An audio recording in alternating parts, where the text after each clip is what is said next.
Hello दोस्तों, आज की कहानी का नाम है सोने की बारिश। एक बार की बात है, एक गांव में भोलू नाम का एक किसान अपनी माँ के साथ रहता था।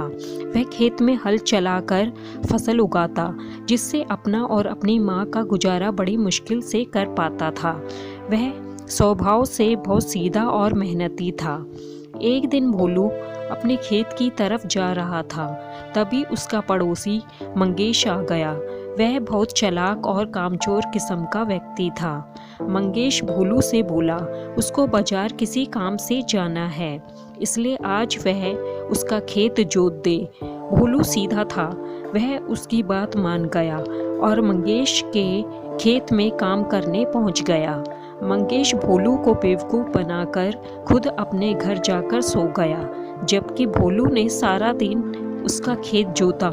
शाम को मंगेश उठकर आ गया और भोलू को जाकर धन्यवाद देने लगा, लेकिन भोलू बोला, यदि ज़रूरत पड़ने पर पड़ोसी काम नहीं आएगा तो कौन आएगा। इस बार बारिश नहीं हुई, जिससे फसल खराब हो चली थी, जिससे भोलू और ज़्यादा गरीबी की हालत में आ गया।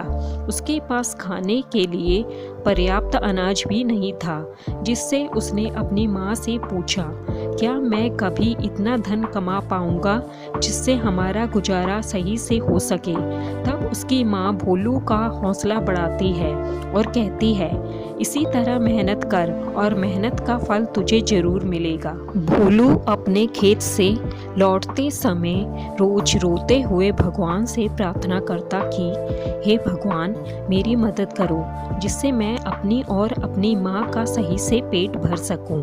एक रात को भोलू जब सोता है तो उसको सपने में एक पेड़ से सोने के सिक्के उस पर बरसते हुए नजर आते हैं। जैसे ही उसकी सुबह आँख खुलती है, तब वह अपनी माँ को बताता है कि उसने सुबह के सपने में सोने के सिक्के बरसते हुए देखे और बोला, आप ही मुझे कहती थी न कि सुबह के सपने सच होते हैं, इसका मतलब यह सच होगा। उसकी माँ भोलू की बात सुनकर हंसकर चल पड़ती है। भोलू को खेत में जाते हुए पड़ोसी मंगेश मिलता है। तब भोलू उसको सोने के सिक्के के सपने के बारे में बताता है। मंगेश उसको बेवकूफ़ समझता है और उसको बोलता है, मैंने भी एक सपना देखा जिसमें मुझे ज़मीन के अंदर से सोने के सिक्के मिले। भोलू उसको बोलता है, मंगेश, तुम्हारा सपना भी सच होगा। यह कहकर वह चला जाता है।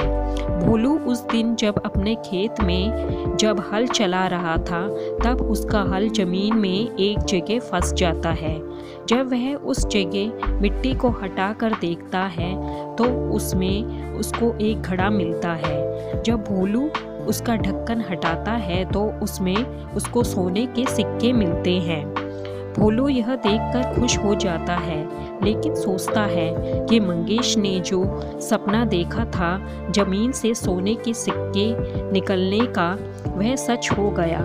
यह सब मंगेश का है। यह कहकर वह उस घड़े को वहीं छोड़कर मंगेश के घर शाम को चला जाता है।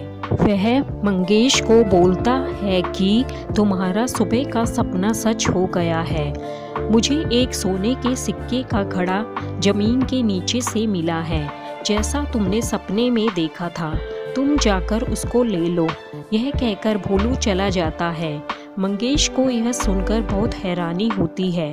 वह उसकी बातों पर विश्वास नहीं करता और सोचता है कि अगर भोलू के खेत में उसको सोने के सिक्के का घड़ा मिला है तो वह उसको क्यों दे रहा है। लेकिन फिर भी वह उसके खेत में देखने के लिए चला जाता है। भोलू उस घड़े का ढक्कन सही से बंद करना भूल गया, जिससे खेत में मौजूद बहुत सारी जहरीली चींटियां और कीड़े उसके अंदर ऊपर से भर जाते हैं। जैसे ही मंगेश उस घड़े का ढक्कन हटा कर देखता है तो उसको उसमें कीड़े और चींटियां भरे हुए नजर आते हैं। वह उसके ढक्कन को तभी बंद कर देता है और इस सब को भोलू की चाल समझता है। वह भोलू को सबक सिखाने के लिए रात को भोलू के घर जाता है और उनके घर पर कीड़े डालने के लिए उनकी छत पर चढ़ जाता है। वह उनकी छत की कुछ ईंट निकालकर घड़े का ढक्कन हटाकर सारा घड़ा उनकी छत से खाली कर देता है। घड़ा खाली करने पर भोलू और उसकी माँ को सोने के सिक्के ऊपर से बरसते हुए नजर आते हैं। भोलू और उसकी माँ यह देखकर बहुत खुश होते हैं और भोलू बोलता है, माँ मेरा सपना सच हो गया। जब मंगेश को पता चलता है कि घड़े में ऊपर से कुछ कीड़ों के बाद नीचे सोने के सिक्के थे, तो वह अपने आप को बहुत कोसता है कि क्यों उसने घड़े को सही से नहीं देखा। इसके बाद भोलू और उसकी माँ अमीर हो जाते हैं और खुशी खुशी अपना जीवन व्यतीत करते हैं। दोस्तों, आपको यह कहानी पसंद आई तो प्लीज़ इसको लाइक, शेयर और सब्सक्राइब करना ना भूलें।